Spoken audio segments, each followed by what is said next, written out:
I want to show you the moment that Vice President J.D. Vance is asked if he's going to apologize to the family of Alex Preddy for the comments that were spewed by him and his administration in the hours following the execution of Preddy in the streets of Minneapolis. Remember, Stephen Miller tweeted out, quite literally an hour after Alex Preddy was murdered, quote, "An assassin tried to murder federal agents, and this is your response." And then J.D. Vance, the Vice President of the United States, decided to boost that post before the investigation was even launched. So, yes, blame does fall on both J.D. Vance, Stephen Miller, Donald Trump, Kristi Noem, Caroline Leavitt, all of the top officials who were spewing this apocalyptic, escalatory rhetoric when we only had, like, one grainy angle of the shooting, and then more angles came out, more investigations came out, more eyewitness reports came out, and we learned that this was an actual execution. Let's watch this clip, then I want to show you more clips of J.D. Vance in just one moment, starting here. Did you plan to apologize to the family of Alex Preddy?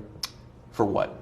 For, labeling him an assassin with ill intent. Well, again, I just described to you what I said about Alex Preddy, which is that he's a guy who showed up with ill intent to an ICE protest. No, but if it's determined that his civil rights were violated by this FBI investigation, will you apologize to that? So, if this hypothetical leads to that hypothetical leads to another hypothetical, it's a real case. Will I do a thing? And again, like I said, we're going to let the investigation. I'm sorry, but I hate when Republicans do this. I go in a lot of debates with Republicans, and I always pose very real questions like, hey, what if Donald Trump begins to tamper with the midterm election? And they're like, oh, all these hypotheticals and hypotheticals. No, these are very, very real scenarios that are based on data that has happened in the past. So the hypothetical that this guy posed, the Daily Mail reporter who actually does a decent job in pushing back, he goes, hey, what if the civil rights of Alex Preddy were violated? And that comes out in this investigation being pursued by the Civil Rights Division after multiple people resigned.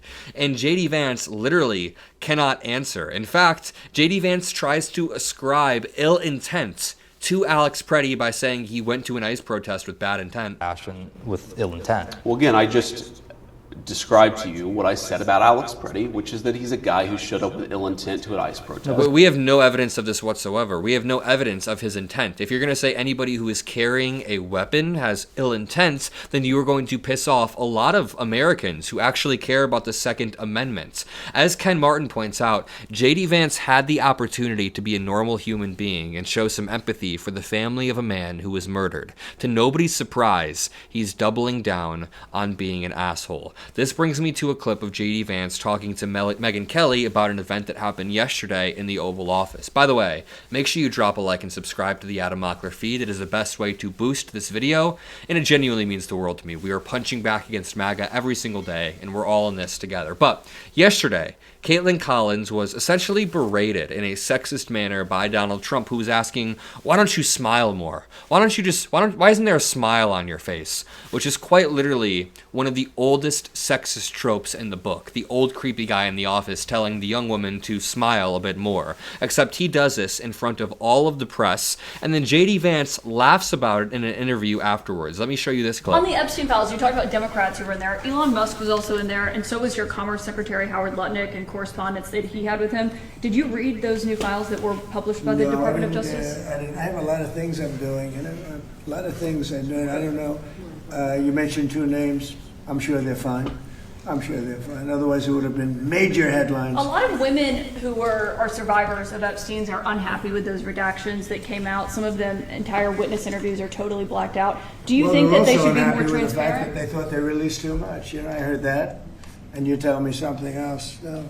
I think it's really time for the country to get onto something else. Really. Now that nothing came out about me, other than it was a conspiracy against me, literally, by Epstein and other people. But I think it's time now for the country to maybe get onto something else. But what would you say to people who feel like they haven't gotten justice, Mr. President? Something that people care about. Yeah, what did you say? Go ahead. What would you say to the survivors who feel like they haven't gotten justice? You are the worst reporter. No wonder CNN has no ratings because of people like you. She's a young woman. I don't think I've ever seen you smile. I've known you for 10 years. I don't think I've ever seen a smile on your face. I'm asking you about survivors. You know why you're not smiling? Because you're not telling the truth. and you're a very dishonest organization. I'm sorry she's not smiling while asking you about survivors and while pointing out that basically most people in your administration are mentioned somewhere in the files, everywhere from Howard Nutlick to your new Fed chair pick to Elon Musk to you yourself to Melania Trump, over and over just mentioned in the files. Even J.D. Vance's mentor and tech oligarch benefactor Peter Thiel was mentioned in the files. Let's move on to this J.D. Vance clip where he's talking about Caitlin Collins. There was a moment in the Oval Office, I wasn't even in there, but I was in the West Wing, and somebody sent me where he was talking to Caitlin Collins, who's the CNN anchor.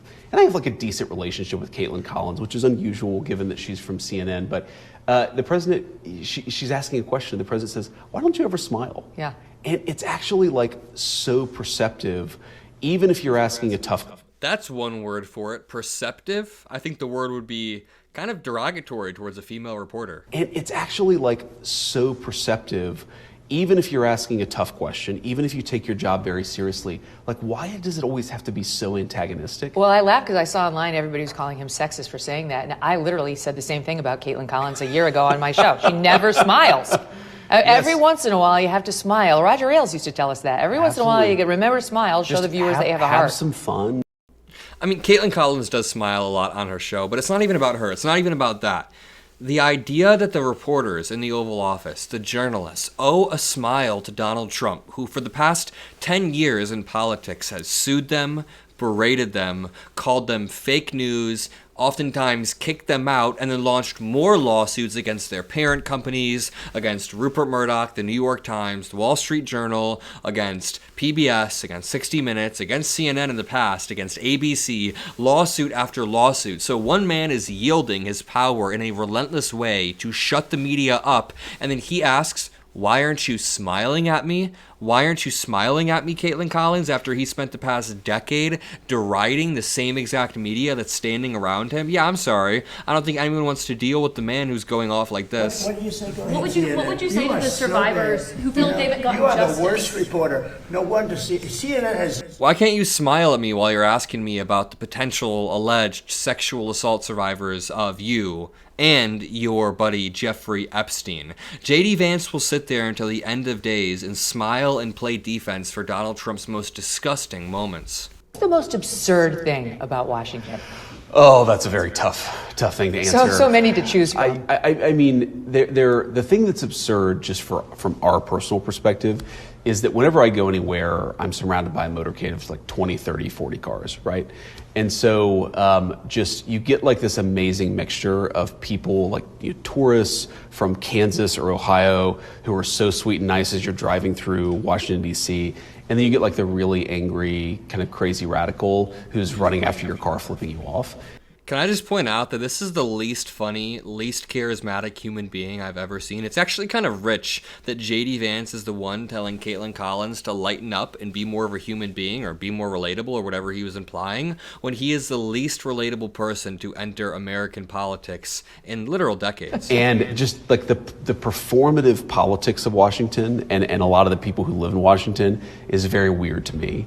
I think it's a town of people where it's everything is kind of transactional, but people try to pretend that it's not. And I think that really warps things.